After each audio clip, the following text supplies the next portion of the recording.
If you guys don't know, this is called a Dean 365 Ocean Liner. Ocean Liner word, I don't know if I would have used that in the name, but they put it in there. So it's a Dean 365 Ocean Liner.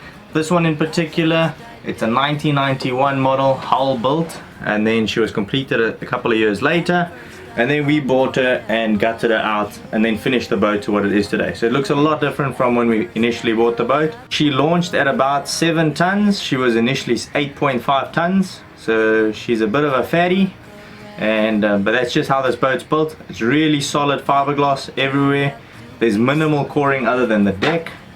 She's powered by 2 engines, each one's 27 horsepower. Gives us, we run at about 5 knots on one engine, and we don't burn both engines at the same time unless we're in a tight place and we need to maneuver. The rest of the time we're just running one engine and we get 5 knots out of it, which I'm pretty comfortable with that. And that's not max RPM.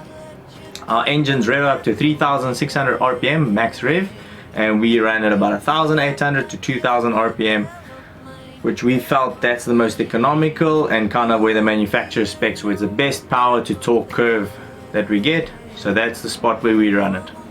Another thing to add is, if you haven't gathered from the name, she's a Dean 365, which means she's a 36.5 feet. Now, as opposed to normal cats, you'd get them really wide. This cat's really not that wide. She's only about 5 meters wide, and she's got a lot shallower bridge deck, which, yes, in short chop, she hates it, and she hates going into wind. That's the big downsides of this boat. But the plus side is she's a good spacious condo. She sails pretty well for what we want to do with it, and we enjoy it, and she fits in our budget, and we can afford to maintain her. And I think that is the most important thing, is that you enjoy what you got, and that your platform that you choose, you can afford to maintain her. She's our condo, she's our little lady, and she takes us places. Welcome to Sailing Lady Africa. I'm Ricky, and this is my wife Simone. After 2 years of hard work on our boat, she's finally ready to take us from South Africa across the Atlantic to the Bahamas. Be sure to join in our adventures by subscribing down below.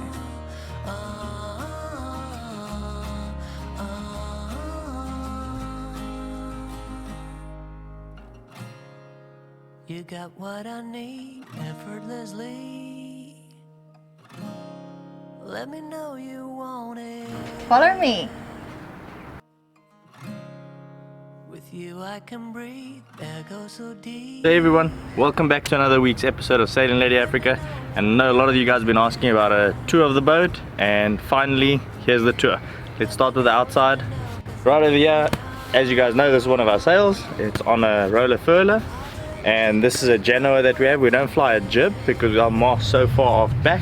So this boat, those of you that don't know, is more of a downwind boat. So kind of wind from a beam and behind is where sails better.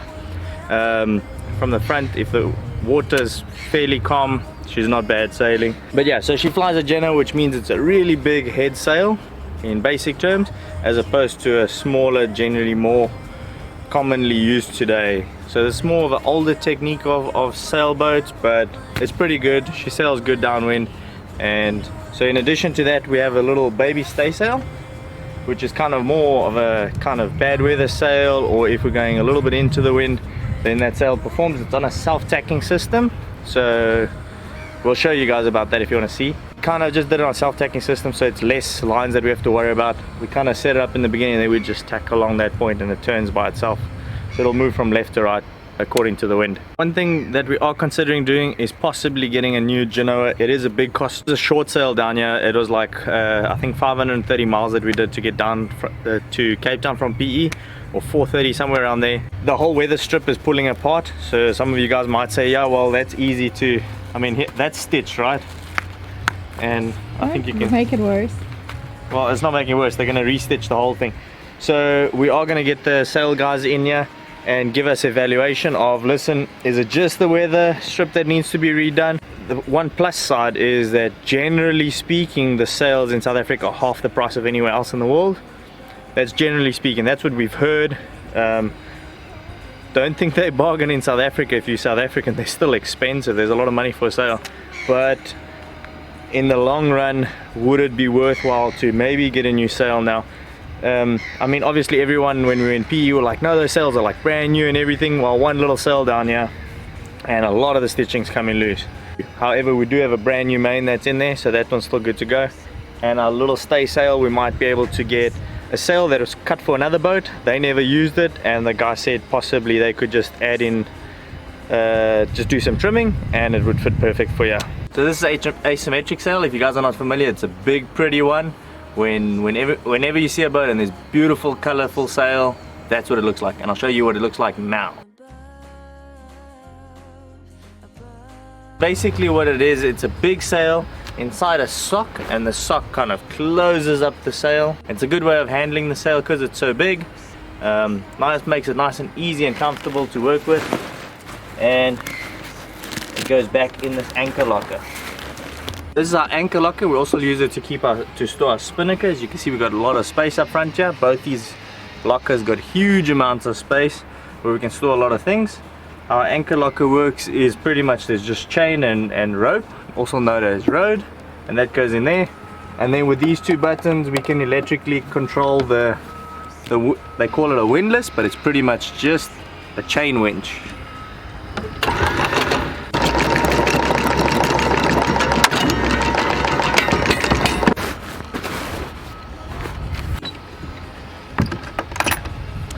And that's pretty much these two lockers.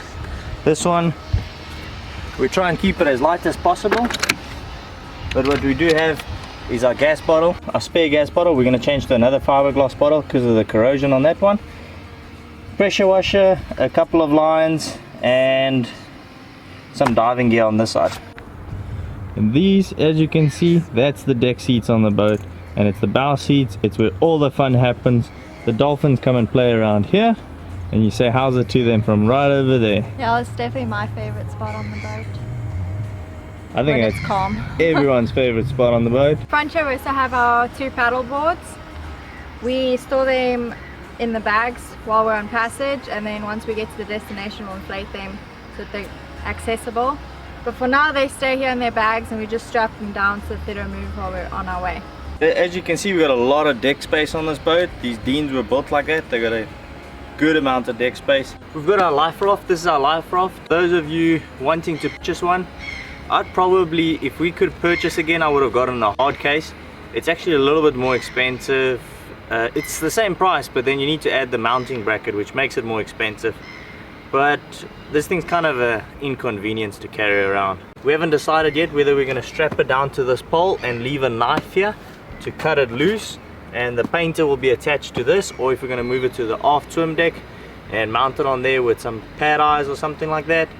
But we'll still see what we're going to do about that. Here's our self-tacking inner stay sail. It's mostly just more effective in really high winds, and when we're going into wind conditions. So if we had to sail kind of upwind, that's where this would come into work. And it's pretty much just one line that controls everything, which makes it really easy. The self-tacking system is definitely, you see a lot more common on newer boats. Instead of running a double sheet system, they'll run a self-tacking system. Makes it really easy to do single-handed setups. So yeah, so that's how it is. You just move these blocks across from wherever you want to sail, what point you want to limit it to, and then you adjust your line tension or your sheet tension on this one. Any line that kind of controls for lack of a better word, and make it easier, the back of the sail is called a sheet, and anything that kind of pulls up the sail is known as a halyard on a sailboat. Our main sail here, on most boats the main sail is what exactly as the name suggests is the main sail. In this boat it's called the main sail, but it's not actually our main sail. The Genoa is the one that actually does a lot of the work on this boat. So the Genoa, in talks of being the one that works the most, that is our main sail. But yeah, this is known as a main sail. It goes up on a groove system that's here. Newer boats will have a nice track that runs up and nice with little cars, makes it really easy for hoisting and bringing it back down and all of that. And then it sits in a bag that's known as a stack back, and these are lazy jacks. And the reason they're lazy jacks because they help you with your sail, and it's for lazy jacks. As you can see on this one, we still need to finish up the bag, and that's all part of boat projects, never ends.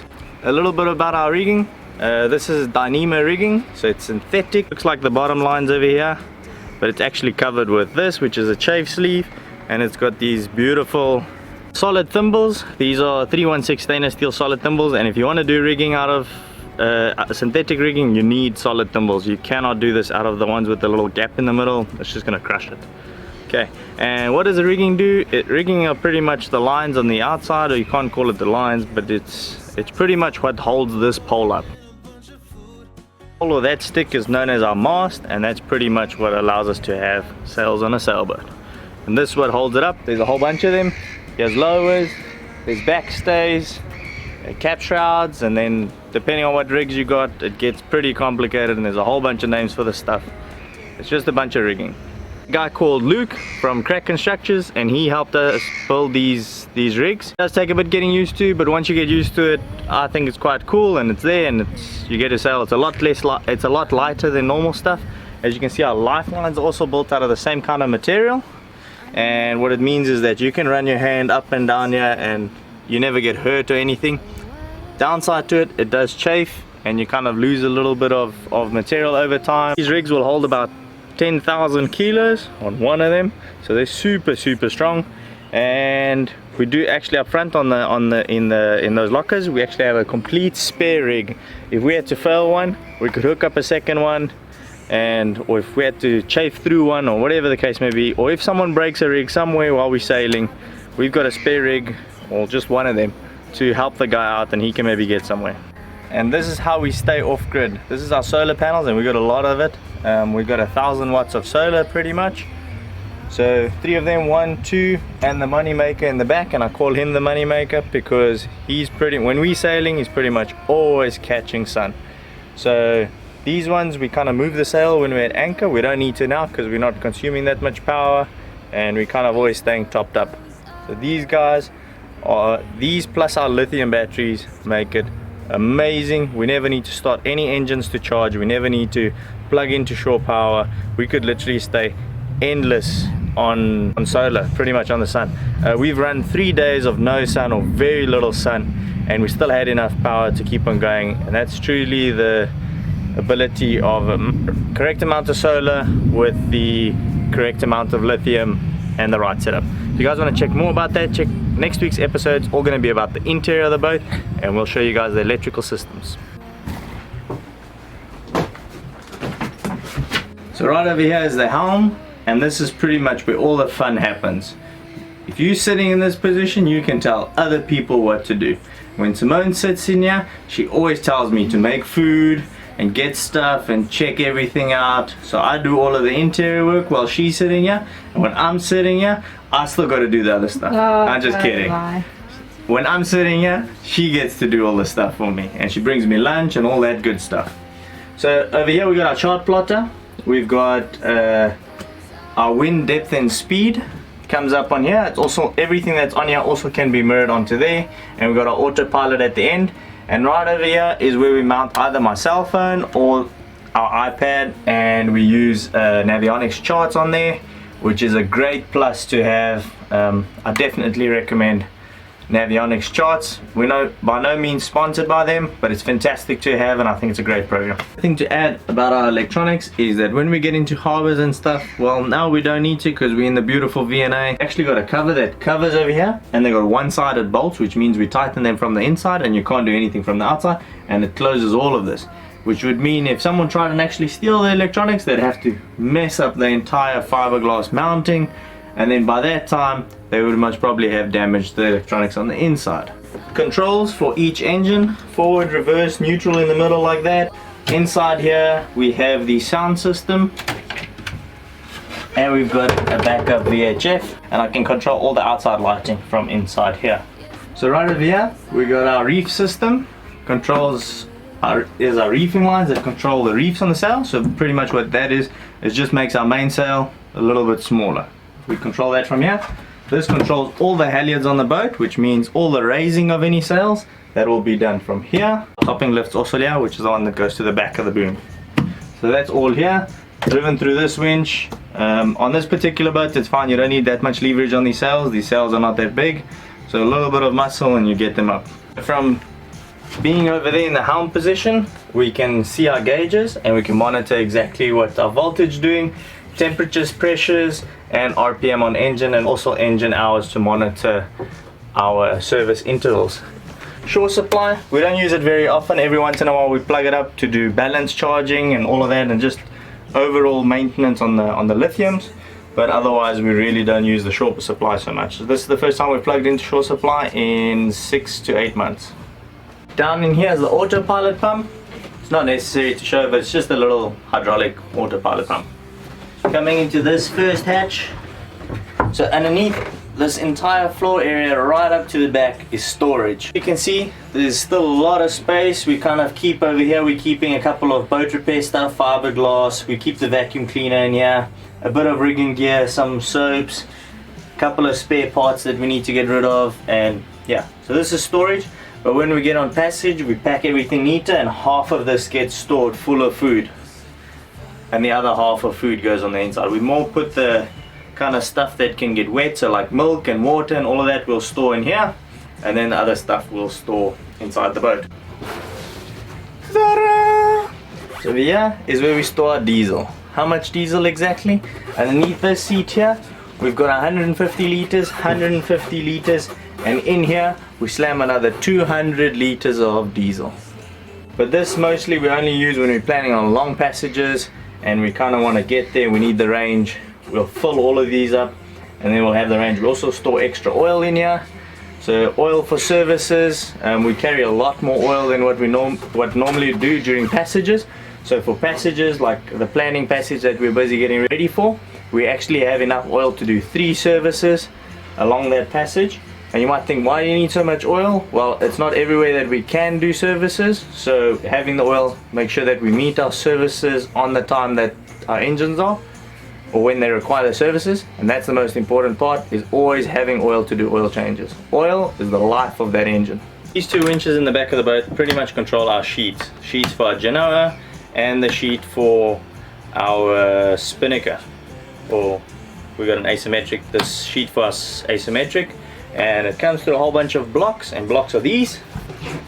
They fit it on the deck and they pretty much just guide the line to make a bend, so it would come through there, come through here, and then come onto our winch. For those that don't know, these winches take a winch handle, or otherwise you can just pull until you can't anymore, and then you take your winch handle, you go one way to get it extra fast, and you get the other way to go slow but a lot more power. Most important part to any man cave is this right here.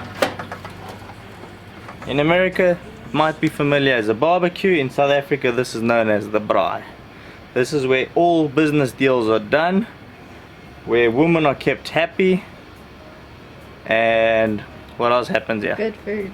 And good food. This over here is our little 5 horsepower 4-stroke dinghy motor. Thanks to patrons of ours, Louis and Alta, because they gifted this to us, and it's a 5 horsepower 4-stroke motor. It pushes our little taxi at a good speed, so we can get around and go explore islands, and which we haven't done before, but we're going to do soon, and we can go get our shopping.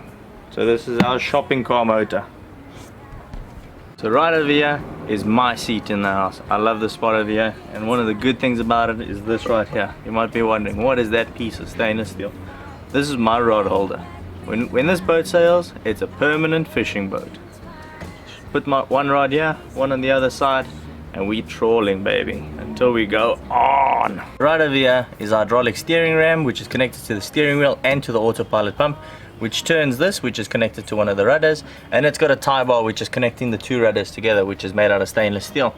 This right over here is our emergency tiller. We kind of leave it in place so it gives it that outre-mer effect to it. Not really, it just kind of, we didn't have space to store it, so it's way easier just to bolt it down in place and it stays here. It just turns like that. When we want to use it, we just loosen these 2 nuts, shift it down, and then we steer with it like that. So right in the back here, this is our Davit system, and it's got a Ricky strap on it at the moment because I haven't welded in the back braces, but I'm still going to do that. Dinghy hoist system, so that's over here, but we need to shift these points over here so that when we or when we get to an island somewhere, we want to drop the dinghy, get it down, and then hoist it up relatively easy. That's where we're going to hang it off, but we're not going to have it up here when we're on passage, just because it closes up my fishing spot, because this is where all the fishing gets done. We do all that big fighting for the big fishes. We be catching them all day, and that's why I don't want to be interrupted with the dinghy up here. During hot days, we whip this baby out. Hey. Gotta open the tap. We just want to wash something down. We got this one. We also got another one over here, which is a saltwater deck wash. So this is for the fish blood and guts and stuff and washing decks. And this is for hosing yourself down after a nice good swim. This is also the barbecue light. When we got those barbecues going on late at night, you know, the big parties going on, I'll switch on my deck party light. Let's make sure that the party keeps on going.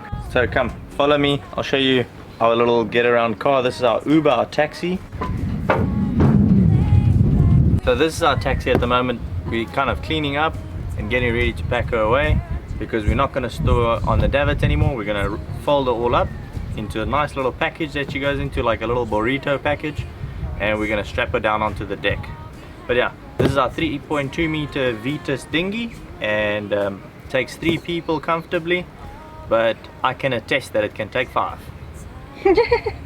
By the way, if there's something that we haven't showed and you guys are interested to see other than the inside, that's next week's episode. Leave a comment down below, give us some suggestions of what you guys think we should do with the life raft, or otherwise drop us a link to a picture of how other people mounted their flexible bag life rafts and not their solid bag. And yeah, leave a comment down below suggesting what we should do with the life raft, and maybe even give us some ideas with the dinghy. It will be cool to see what ideas are there, and we can go through that. Maybe we use that idea. And that's the tour of Lady Africa on the outside, so stay tuned as we do the interior next week, and then we'll also follow it up with how much did it cost for us to renovate her. So stay tuned and give us a thumbs up. Make sure you subscribe so you can see the interior next week. Bye.